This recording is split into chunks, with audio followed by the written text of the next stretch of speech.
Hello students, myself Kulinder Singh, your math teacher. How are you beta? Hope you all are fine. Today we are going to start new exercise 7.5. Topic beta partial fraction. Partial fraction. Now beta first of all partial fraction है क्या? मतलब ये कब use होगा?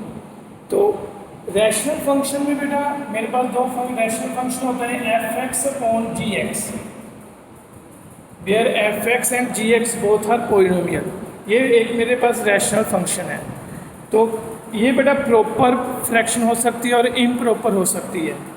If degree of f(x) greater than equal two degree of g(x) then it is called improper fraction. Now if degree of f(x) less than degree of g(x) then it is called proper fraction or proper rational function. ठीक है बेटा, तो मैंने इसको दो types में convert कर दिया, इम्प्रॉपर और प्रॉपर में। तो जो बेटा पार्शियल फ्रैक्शन है वो सिर्फ किसके लिए है बेटा? प्रॉपर फ्रैक्शन के लिए। मीन्स जो आपके पास न्यूमिनेटर का फंक्शन है बेटा उसकी डिग्री छोटी होनी चाहिए और जो नीचे फंक्शन है बेटा इसकी डिग्री बड़ी होनी चाहिए। हाँ, अगर आपके पास बेटा इम्प्रॉपर है डिग्री, जो f(x) की डिग्री है वो g(x) से बेटा लार्ज है, तो मैं क्या कर सकता हूँ बेटा? इम्प्रॉपर फ्रैक्शन को बेटा कन्वर्ट कर सकता हूँ प्रॉपर में बाय यूजिंग लॉन्ग डिवीजन। तो एक तो बात बेटा कंसेप्ट हमेशा माइंड में रखना, जब तक इंटीग्रेशन चलेगी कोई भी आपके पास रैशनल फंक्शन आ रहा है f(x)/g(x) की फॉर्म आ रही है, तो सबसे पहला काम ये चेक करना है कि आपने f(x) की डिग्री बड़ी है या नहीं। अगर f(x) की डिग्री बेटा degree of f(x) greater than और equal to g(x) then we will use long division. तो सबसे पहले बेटा लॉन्ग डिवीज़न यूज़ करेंगे, ठीक है। हाँ, लॉन्ग डिवीज़न का यूज़ करने के बाद बेटा मैं इम्प्रॉपर फ्रैक्शन को प्रॉपर में कन्वर्ट कर सकता हूँ। तो कोई भी एक एग्जांपल ले लेते हैं बेटा। मान लो ये मेरे पास क्वेश्चन है x² + 1 अपॉन x + 1। बिल्कुल सिंपल जो क्वेश्चन मैंने पिक किया है बेटा। अब इसकी डिग्री क्या है बेटा? 2 और इसकी डिग्री है 1। तो ये प्रॉपर नहीं है, ये इम्प्रॉपर है। मैं क्या कर सकता हूँ बेटा? लॉन्ग डिवीजन का यूज़ करूँगा x² + 1 अपॉन x + 1। तो first term of question will be x² + x sign बेटा चेंज, x² कैंसिल, -x + 1। तो इसके बाद बेटा अब मैं क्या कर सकता हूँ? -1 पे बेटा इसको करेंगे, -x -1 साइन चेंज, तो ये कैंसिल बेटा, ये क्या आया? ठीक है। तो इसका मतलब मैं x² + 1 अपॉन x + 1 को किस फॉर्म में लिख सकता हूँ बेटा? Quotient plus remainder upon divider is x + 1। अब आप बेटा इसको सोल्व कर सकते हो एलसीएम लेके, वही ये सेम चीज़ बनेगी। अब इसका बेनिफिट क्या है मेरे पास बेटा? मैं इसकी इंटीग्रेशन ईजिली कर सकता हूँ, इसकी इंटीग्रेशन भी मेरे पास है। अगर इसकी इंटीग्रेशन करने में मुझे दिक्कत आएगी तो ये बेटा प्रॉपर फ्रैक्शन है मेरे पास, ये प्रॉपर फ्रैक्शन है। तो मैं अब पार्शियल फ्रैक्शन के रूल सीखूंगा, उसकी हेल्प से बेटा मैं इसको सोल्व कर सकता हूँ। सेकंड मतलब जो ये प्रॉपर फ्रैक्शन बनी है, क्लियर। तो अब मैं रूल्स बेटा पार्शियल फ्रैक्शन की डिस्कशन करते हैं। रूल्स, तो पार्शियल फ्रैक्शन के रूल्स कैसे हैं बेटा?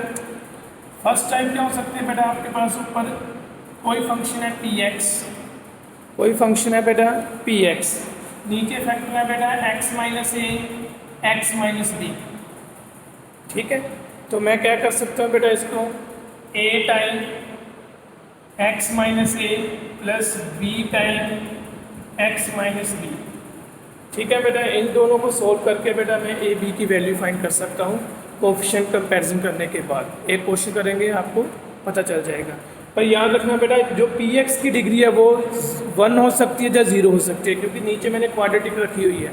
एक फैक्टर ये है, दूसरा फैक्टर ये, ठीक है। मान लो बेटा px के नीचे ये फॉर्म है x - a का होल स्क्वायर x - b, तो इसको लिख सकते हैं बेटा a upon x minus A plus b upon x minus a का square plus c upon x minus B.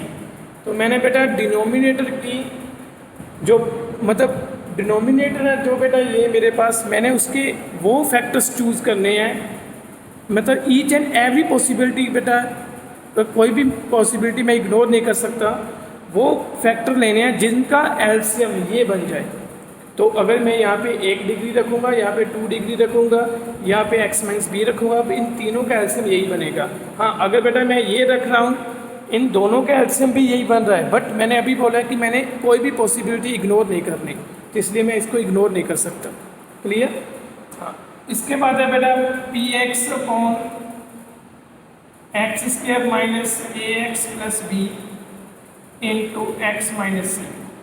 अब बेटा नीचे एक फैक्टर है क्वाड्रेटिक, ये प्योर क्वाड्रेटिक है, मीन्स इसके फर्दर फैक्टर नहीं बन रहे, तो इसको मैं लिख सकता हूँ बेटा a upon x square minus a x plus B. Sorry बेटा यहाँ पे ए एक्स प्लस बी।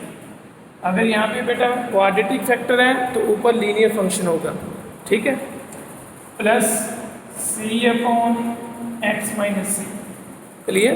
तो ये फंक्शन है बेटा, ये रूल्स है बेटा। क्वेश्चन ट्राई करते हैं इस बेस पे, फिर आपको ज़्यादा समझ लग जाएगी। तो क्वेश्चन नंबर 1 बेटा बिल्कुल सिंपल सा क्वेश्चन करा रहा हूँ, एनसीईआरटी बुक का ही है, आप एनसीईआरटी बुक फॉलो करते रहना।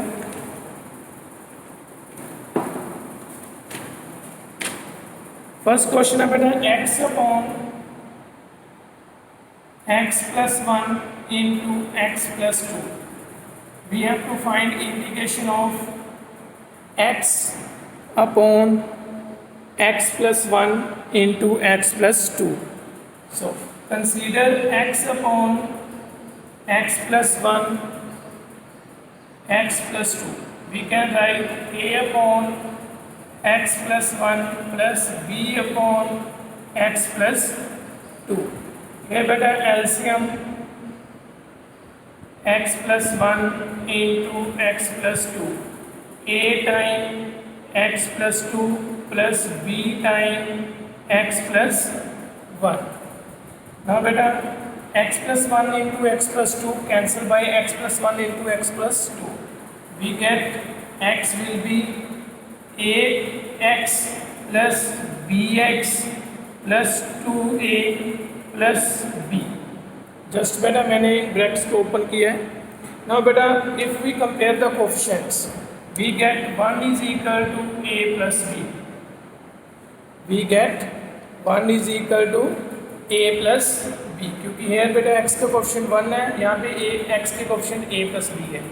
कांस्टेंट टर्म यहाँ पे बेटा 0 है, यहाँ पे constant term 2a plus b है। तो इन टू इक्वेशन सिमल्टेनियस इक्वेशन को बेटा मैं सॉल्व कर सकता हूँ, 10th क्लास में सीख चुका हूँ मैं। कोई भी मेथड यूज़ कर लेना बेटा। तो मैंने एग्जैक्टली इनके साइन चेंज कर दिए बेटा, एलिमिनेशन मेथड का यूज़ कर रहा हूँ। 1 is equal to minus A, B से माइनस बी बेटा cancel, A is equal to minus 1, put here A is equal to minus 1, we get A is equal 1 is equal to minus A plus B, B is equal to 2 बेटा, we get a is equal to minus 1, b is equal to 2. Now beta put here, we get minus 1 upon x plus 1 plus 2 upon x plus 2. तो मैंने इसकी integration करनी है, दोनों side बेटा integration use कर रहा हूँ, इंटीग्रेशन ऑफ dx।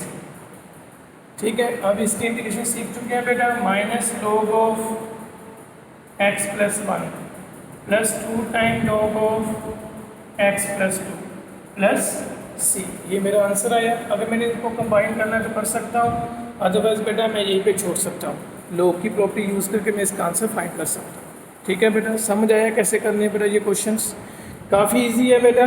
ठीक है, एक बार ट्राई करना बेटा questions from exercise 7.5 NCERT book. All the best बेटा, थैंक यू।